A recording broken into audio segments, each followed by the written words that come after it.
Hello viewers and welcome to News Zim TV. I am Makanaka Masenyama. Stories making the headlines.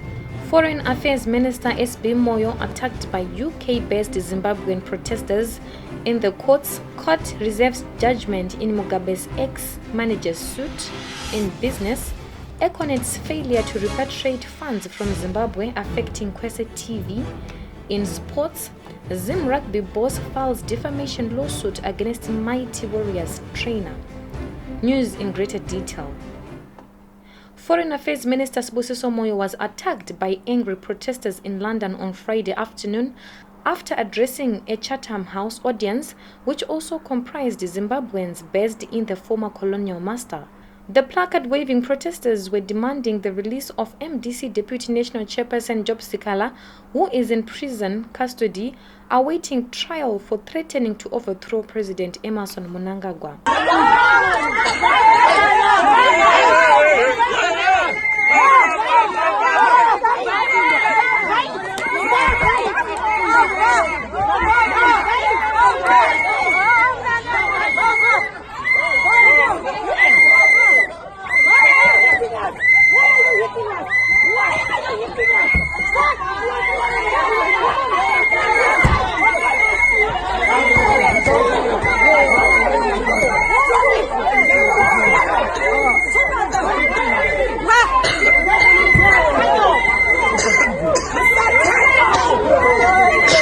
Sikala, who is also party MP for Zengeza West constituency, allegedly made the utterances during a party rally in Bikita last Saturday.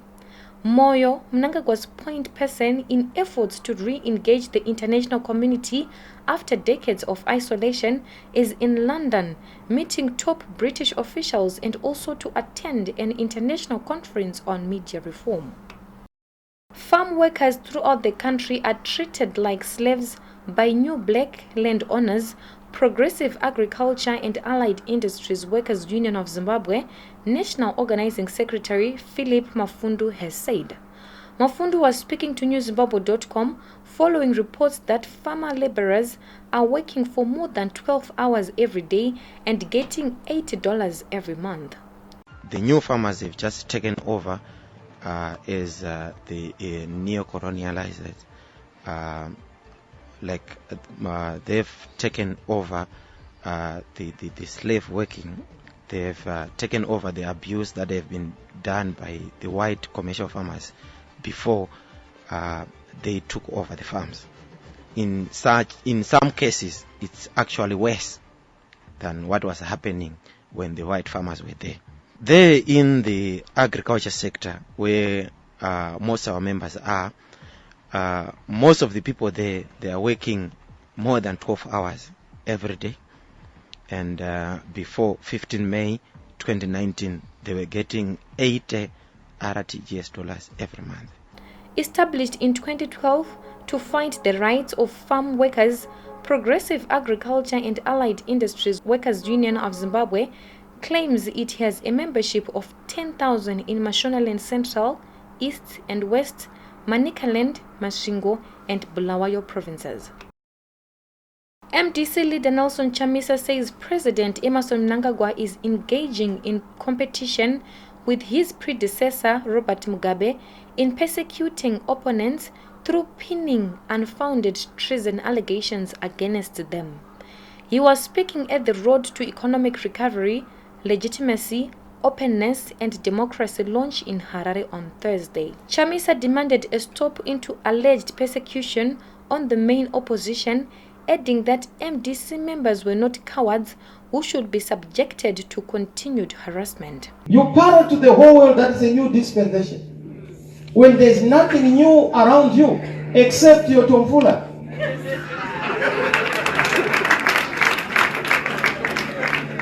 Mugabe taelezana naye angane more than 38, 39, 37 ari muoffice. Vatukatarisa namba yavanhu vakachajwa netreason naMugabe pa 40 years dzake dzekutungamira neatwana vaMnangagwa. Mnangagwa anoita kunge ari pabishi departure lounge kuti ndakakundwa kuda kukubizana naMugabe kukunda vanhu nenyaya yetreason. That must stop. Chamisa named 14 party members, including political activists as well as human rights defenders, who were recently charged with subversion by Mnangagwa's administration.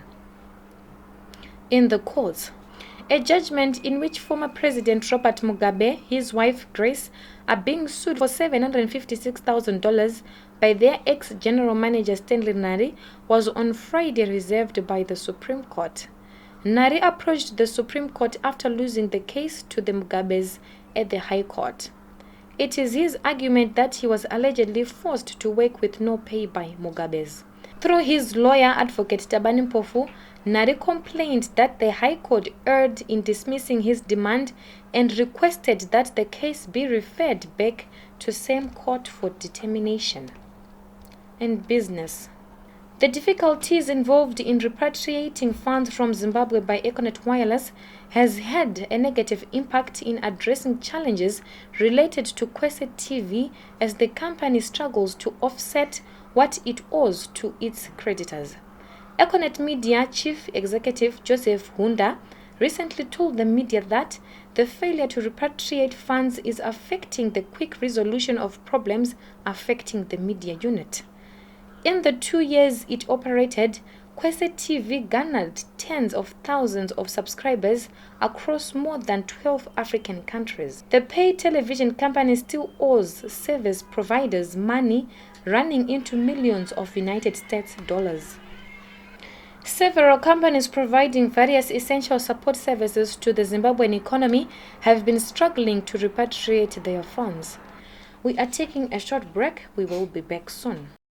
Many people have been asking me how did I manage it, because they could see that everything was there, everything was just happening, things were being paid. So I've told people that it was through Diaspora Funeral Cash Plan. So I would advise everyone to join this Diaspora Funeral Cash Plan. Their policy is good because it took all the weight off my shoulders.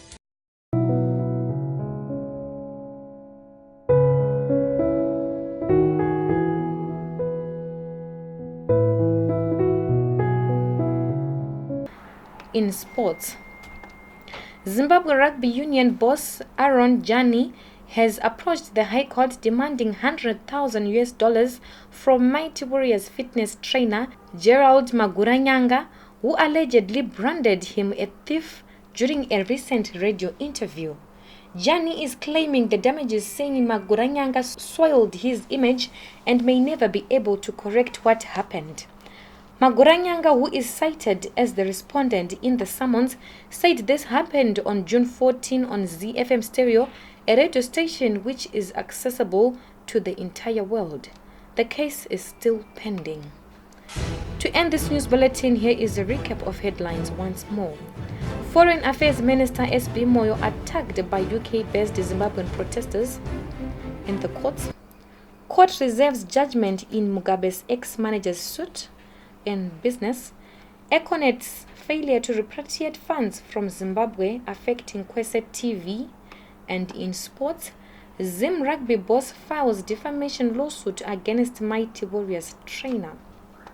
Reporting for newzimbabwe.com, I am Makanaka Masenyama. For this and more stories, visit our website www.newzimbabwe.com and subscribe to our YouTube channel, Newzim TV.